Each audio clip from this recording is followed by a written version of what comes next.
Good evening all students. बेटा math में आपका चल रहा था मेंस्ट्रुएशन, और मेंस्ट्रुएशन में मैंने यहाँ तक करा दिया था आपको। ठीक है, शंकु अब आता है। एक शंकु की त्रिज्या ऊंचाई का अनुपात 5:12 है। यदि शंकु का आयतन 314 मीटर की घात 3 है, यानी घन मीटर है, तो शंकु की त्रिज्या ज्ञात कीजिए। ठीक है, मान लेंगे शंकु की त्रिज्या ऊंचाई क्रमशः 5x और 12x है। ठीक है, तो आयतन b बराबर सूत्र होता है 1/3 पाई r स्क्वायर h। आयतन आपको दिया हुआ है 314 बराबर 1/3 ऐसी जगह इंटू पाई का वैल्यू लगा दी 3.14 इंटू आर की वैल्यू लगा दी 5x का होल स्क्वायर इंटू एच की वैल्यू लगा दी 12x। ठीक है, अब 314 बराबर 1/3 इंटू 314 3.14 गुणा 25x स्क्वायर गुणा 12x। अब ये 314 ऐसी रहेगा बराबर ये कितना हो गया 3.14 इंटू एक्स की घात 3। अब इससे इसको डिवाइड कर देंगे तो ये एक्स क्यूब बराबर क्या बचेगा 1 बचेगा। ठीक है, तो एक्स बराबर घनमूल 1, तो एक्स घनमूल 1 का घन क्या हुआ 1। अतः शंकु की त्रिज्या कितनी हो गई, एक्स की वैल्यू कितनी आई 1, तो शंकु की त्रिज्या कितनी हो गई 5x, यानी 5 गुणा 1 बराबर 12।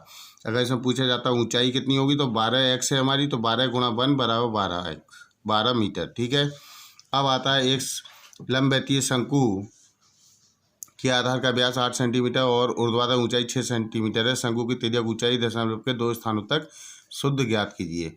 यह शंकु के आधार का व्यास कितना दिया 8 सेंटीमीटर और ऊर्ध्वाधर ऊंचाई है 6 सेंटीमीटर। तो इसलिए आधार की त्रिज्या कितनी आई व्यास बटे 2 यानी 8/2, 2 चौक 8 यानी 4 सेंटीमीटर।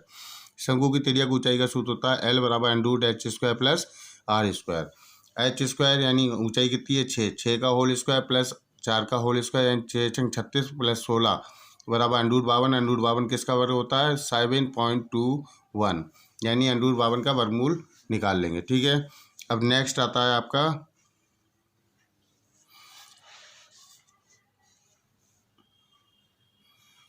एक लकड़ी के घनाकार टुकड़े को काटकर एक बड़े से बड़े शंकु बनाया जाता है जिसे घन की भुजा 7 सेंटीमीटर हो, तो शंकु का आयतन ज्ञात कीजिए। 7 सेंटीमीटर कोर वाले घन से एक बड़े से बड़ा शंकु का आयतन काटा गया है। शंकु का व्यास और ऊंचाई जो है वो 7 सेंटीमीटर होगी, तो h बराबर 7 और व्यास कितना हुआ 7/2, यानी व्यास बटे 2। व्यास भी हमारी 7 है और ऊंचाई भी 7 है, तो 7/2 इसमें निकाल देंगे। इसलिए शंकु का आयतन बराबर 1/3 पाई r स्क्वायर h। 1/3 ऐसी जगह पाई की वैल्यू ला देंगे 22/7 इंटू आर की वैल्यू ला देंगे 7/2 गुणा 7/2 गुणा h कितना है 7।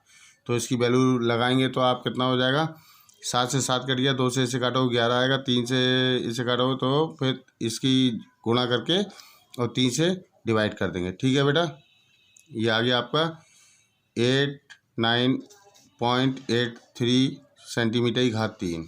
ठीक है, अब आता है नेक्स्ट एक सर्कस का टेंट 3 मीटर ऊंचाई तक बेलनाकार है तथा ऊर्ध्वाधर और शंक्वाकार है। बेलनाकार भाग का व्यास 105 मीटर तथा शंक्वाकार भाग की तिर्यक ऊंचाई 53 सेंटीमीटर। और टेंट बनाने के लिए कितना कैनवास चाहिए, तो बेलनाकार भाग की ऊंचाई कितनी दी है 3 मीटर। ठीक है, तो आधार की त्रिज्या कितनी हो गई मतलब व्यास बटे 2, यानी व्यास आपको दिया हुआ है कितना 105, तो 105/2 मीटर। बेलन का वक्रपृष्ठ का सूत्र होता है 2 पाई RH। 2 इंटू पाई की वैल्यू ला देंगे 22/7 इंटू आर की वैल्यू ला देंगे 105/2 गुणा h कितना है 3। अब इससे सबकी गुणा कर देंगे और भाग कर देंगे तो कितना आएगा 990 मीटर की घात मीटर स्क्वायर। शंक्वाकार भाग की त्रिज्या ऊंचाई बराबर 53 मीटर, इसलिए शंक्वाकार भाग का वक्रपृष्ठ का सूत्र होता है पाई RL। पाई की वैल्यू ला देंगे 22/7 इंटू आर की वैल्यू ला देंगे 105/2 गुणा L कितनी है त्रिज्या ऊंचाई हमने कितनी निकाली यहाँ पे 53। ठीक है, इन सब की गुणा करेंगे 7 से काटेंगे 7 एकम 7 7 पंजे 35। अब इसकी गुणा करके भाग करेंगे तो आएगा 8,745 मीटर स्क्वायर। ठीक है, आवश्यक कैनवस का क्षेत्रफल कितना हो जाएगा 990 वो आया प्लस और वक्रपृष्ठ कितना आया 8,745, इन दोनों को ऐड कर दो तो आएगा 9,735 मीटर की घात 3। ठीक है बेटा, अब इसी एक्सरसाइज में आपको सवाल दिए हुए हैं, जितने आपको शंक्वाकार वाले सवाल दिए हैं ये आपको कंप्लीट करने हैं 13.3 एक्सरसाइज। ठीक है बेटा, अब आगे अगले टर्न पर आपको खोखला गोला होगा, ठीक गोले कराएंगे।